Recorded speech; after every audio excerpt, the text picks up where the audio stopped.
we continue to say in the most correct way that the collaboration between the Raila Odinga, Azimio la Umoja, and the Kenya Kwanza regime is a partnership of crime, because Raila Amolo Odinga and President William Samoei Ruto are literally dancing on the graves, not only of Rex Masai, but the graves and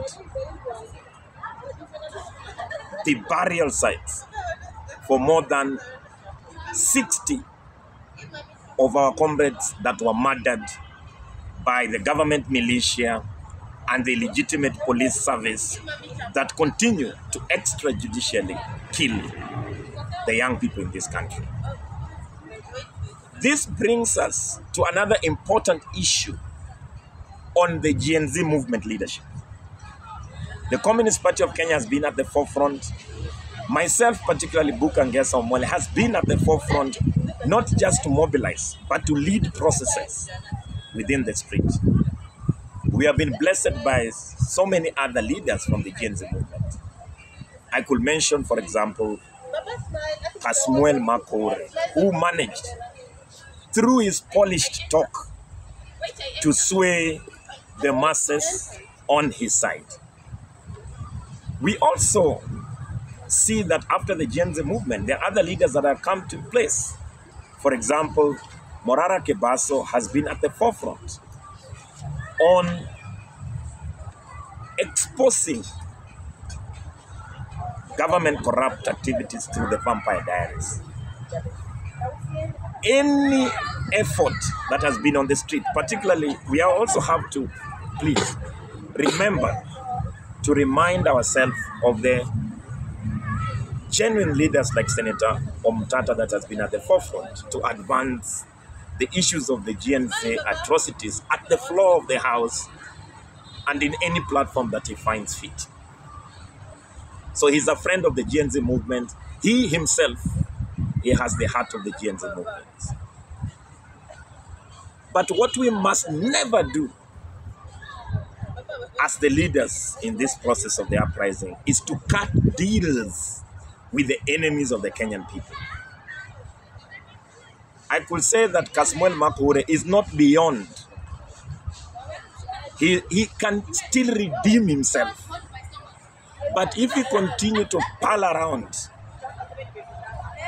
the criminals in Kenya Kwanza government, if he continues in his efforts to display discontent to our comrades that were killed by walking around with the people that the majority of the Kenyan people identified as the enemies of the Kenyan people, then I think Comrade Kasmuel ni kama ile tunasema moto ya karatasi. It will end, and it will end in tears. It will end badly. My genuine appeal to Comrade Kasmuel is to return back to the people's camp, return the trust that the people gave him, genuinely respond to the people of Kenya, reach out to other Gen Z leaders, and continue to call for unity against this illegitimate government. That is the honest truth that he can actually redeem himself with.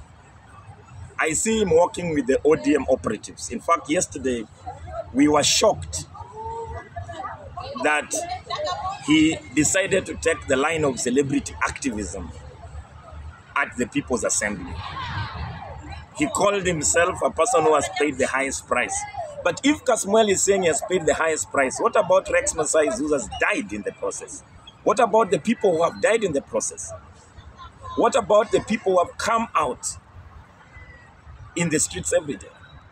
I would like to appeal to my comrade Kasmuel to return to the people's camp, to love the people unconditionally, to know that he still has friends that celebrate not just his talent, but also his capability and his potency to adjudicate for the issues of the majority of the Kenyan people. If he does so, I think the majority of the Kenyan people still have faith in him. They will accept him And they will tell him that you are young, and if you made those mistakes genuinely and you have accepted them, he can still be given an enormous chance. But if you continue to cut deals with the political elite, then we say, good riddance. All he can do is maybe to get some silly rewards from the political class in terms of elective politics and some carrot and stick issues. But at the very end of it, history will be very harsh. I call upon Comrade Kasmuel to read the history of this country, particularly what befell Tom Mboya, who was a very resilient, outspoken, young, brilliant Kenyan leader.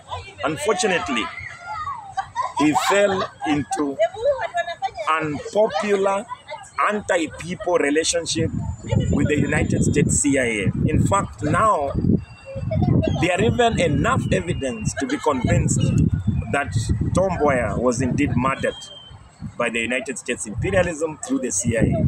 This should be a warning to the GNZ leaders that probably think that they can auction the beautiful future of the Kenyan working class and destroy them at the altar of their opportunism and self-interest. For Kebaso, I think Morara has done a good job. He is gifted. His eloquency and his perfect way in which he can imitate how the president lies has been able to make him a darling of the Kenyan people. He must now